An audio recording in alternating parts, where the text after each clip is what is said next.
Welcome back to the Road to World Time Attack Challenge 2025, supported by Supercheap Auto.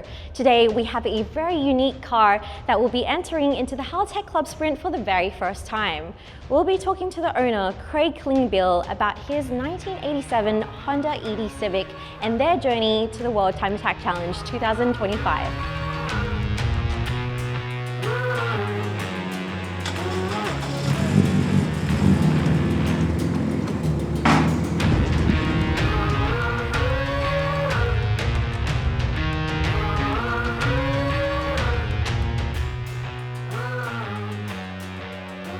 My name's Craig Klingbiel, I'm from Coffs Harbour. I'll be competing at World Time Attack Challenge in the Haltech Clubsprint class in my 1987 ED Civic. I'd been doing hill climbs for a long time. I started doing carnacrosses and off-road stuff when I was young, but done hill climb for 20-something years. Built this to get a bit more serious at hill climbs, and first year out with this I did the whole New South Wales state rounds, which were, I think there were 9 events. I won 8 of them from memory. Still got 4 class records at the tracks. Did the 2022 Australian Hill Climb Championships at Mount Cotton and won my class in that.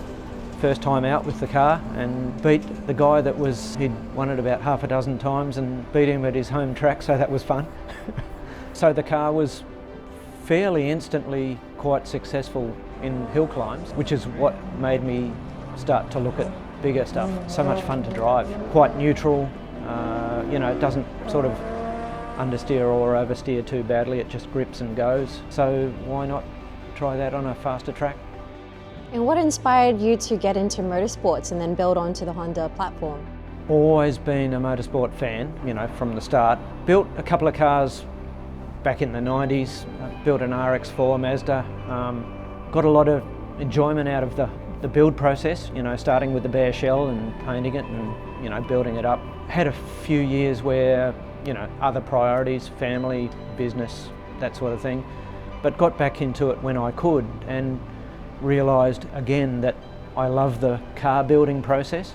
And so this one was, I hate to say it, but a joy from start to finish.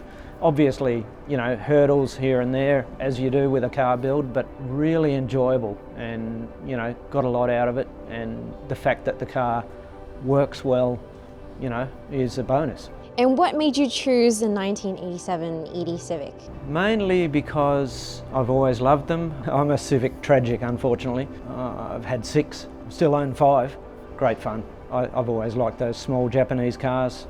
When it came time to building a car for what I wanted to do, which was hill climb at the time, you needed something small, light, nimble, that would sort of respond well to certain modifications without going stupid budget-wise. I looked at the CRX from the same era, the first CRX, and but they're 150mm shorter in the wheelbase, and I thought, I'm no Rob with Mighty Mouse, I'm a mere mortal driver, so that extra length in wheelbase would make the car more stable. For the low speed, tight stuff, these are just brilliant, and they're light. Yeah, good fun to drive.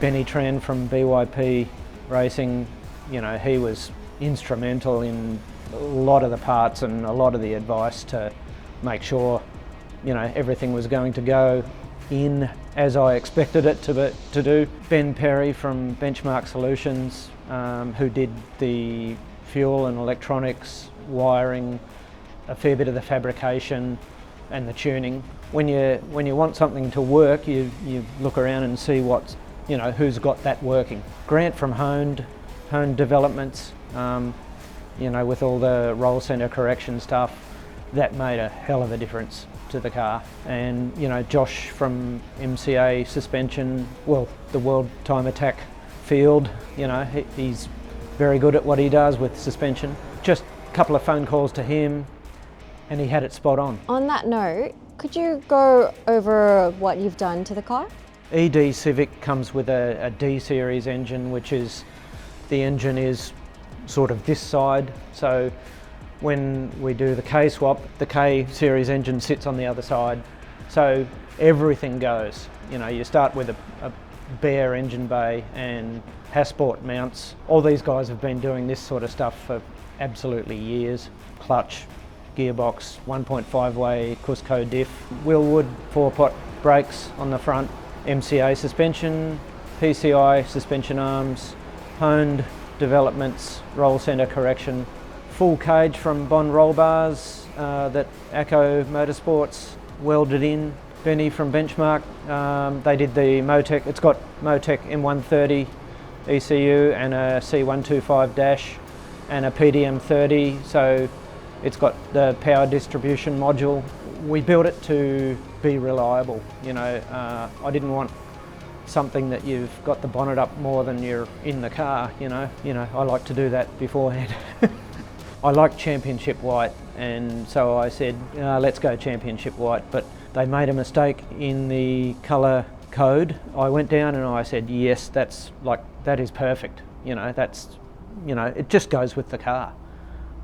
So just a happy mistake.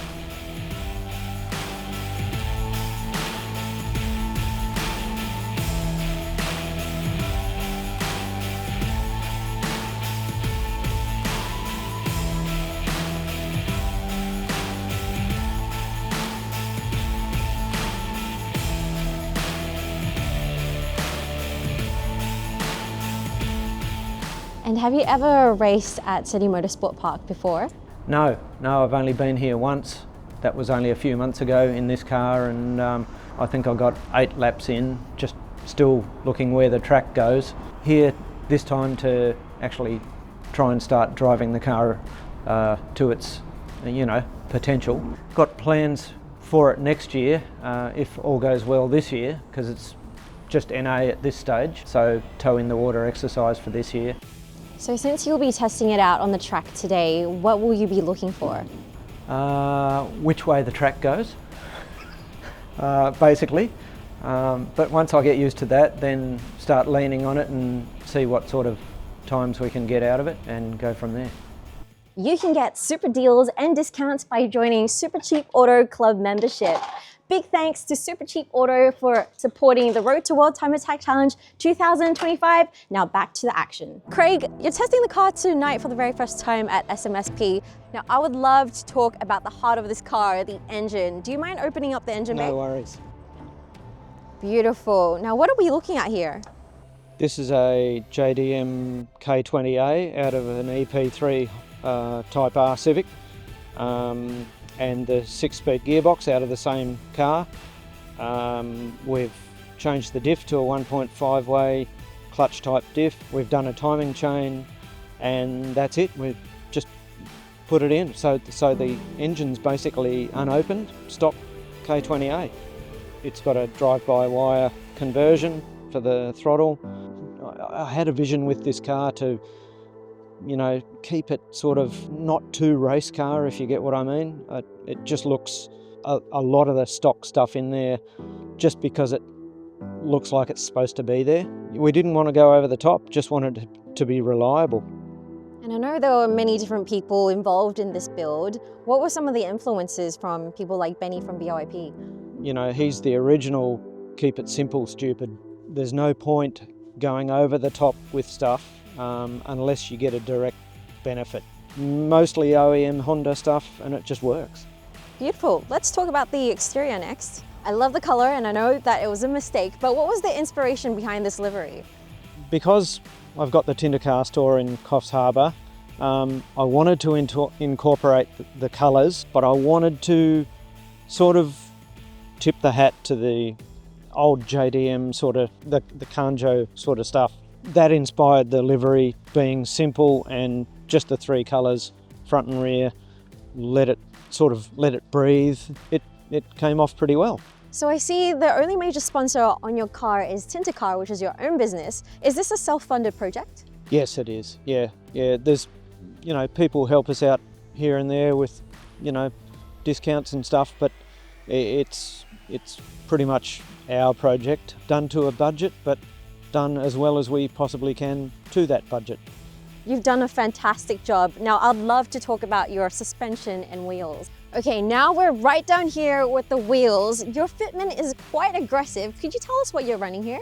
Yes, these are Workmeister CR01s in a fairly aggressive offset. Reverse stagger, that's just how, again, Benny, they've run it like this for years and it's what works. And what about the brakes? What do you have there? They're Willwood 4-pots. Use those because they fit those knuckles and no modifications. The idea is for everything just to work and not needing to be over-engineered, does the job without having to be too complex. The interior is one of my favorite things about this car, and it's because you've kept some of the original components of the ED. Why have you done that? Everyone said rip everything out that you can, but I didn't want to. I just wanted to keep the essence of the car. I love the way it sort of feels like a road car, And what do you keep in that glove box there?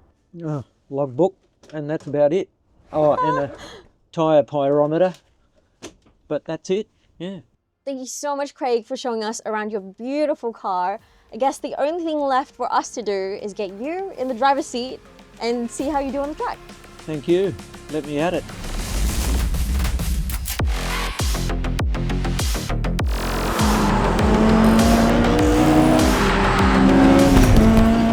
And could you tell us which class you're competing in this year? Clubsprint, because the car's got a different engine in it. It's still Honda, still 4-cylinder, but when I looked at the tuner class rules, this car won't comply.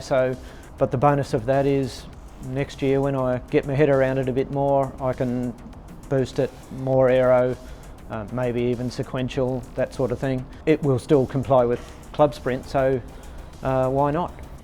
So you've mentioned you've been to the event before. Were any of the cars an inspiration to what you have today? You'd have to say Mighty Mouse, lots of history and similar sibling car, albeit quite a bit more modified, but that was always a bit of an inspiration watching that thing, and the speed that Rob got out of it, pretty amazing for what it is. I'd have to say that was one of the most telling moments when I saw it and I thought, yeah, that's cool. And going back to the start, what condition was this car in when you first got it?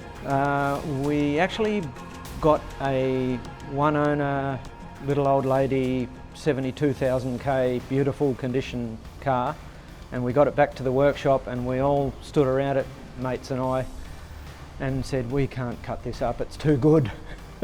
So, got to work looking around to see if we could find another one. Found an old automatic, 350,000 Ks, $350, bit of rust. So bought that instead. And yeah, the rest is history. Took 4 years, but it's worthwhile. And what is your history with time attack racing? Zero. Mates finally dragged me along last year, and as soon as I came, I just thought, this looks like so much fun.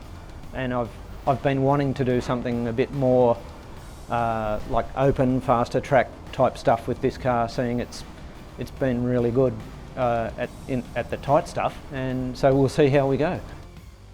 So it sounds like there were a lot of people involved in the build and that helped it push it through, smooth sailing. How did you get in contact with all these industry people?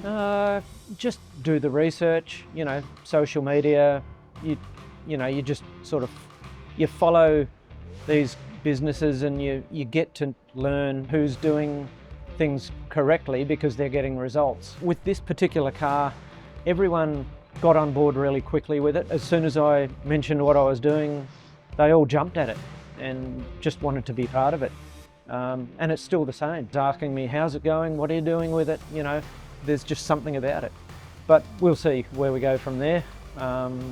No doubt after tonight, hopefully I'll have some data to go on and start tweaking to get some times out of it. But the first thing is getting the times out of me, out of here. So And looking back on your journey with this build, what stands out to you the most? Eagerness of everybody to help, which was a bit unexpected, including, you know, workshops. It was really good, you know, a car build being a campfire, you know, where everyone can get around and warm their hands, you know, or something like that. And that's sort of what it is. It's a bit of a community thing where everyone gets sort of on board with it, has a bit of ownership in it as well, you know. The guys that painted it, they've got that ownership in it because their mistake caused it to be this colour.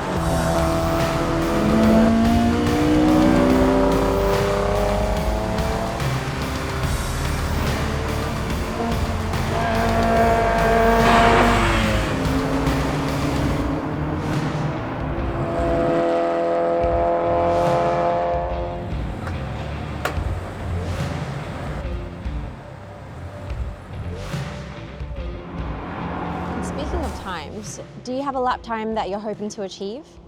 Well, I don't know.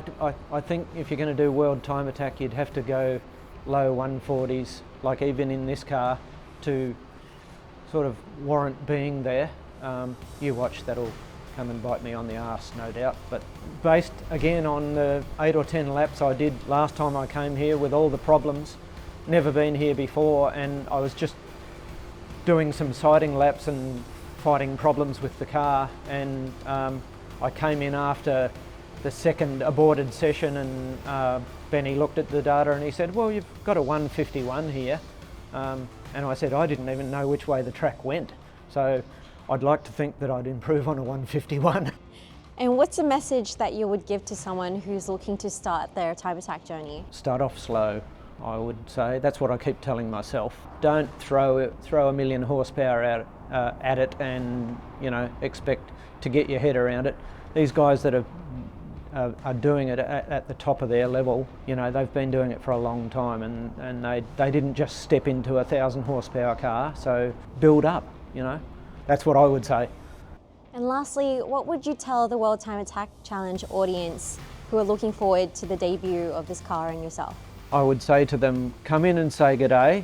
If you like these sorts of cars, I think you'll like this one. I just can't wait to get there and sort of be part of it. From last year, looking at it from an outsider's point of view, it just blew me away. Just to be part of it is, you know, awesome. Garages are open and people can just come in, wander in, have a look at the cars, have a chat, you know, see how you're going, maybe offer a few pointers. That sort of community aspect of it and accessibility of it is, I think, really good.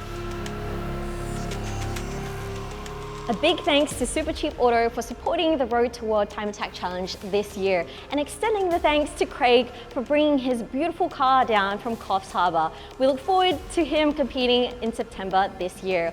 Also, if you want to get the merch, you can visit WTACshop.com. We look forward to seeing you in September.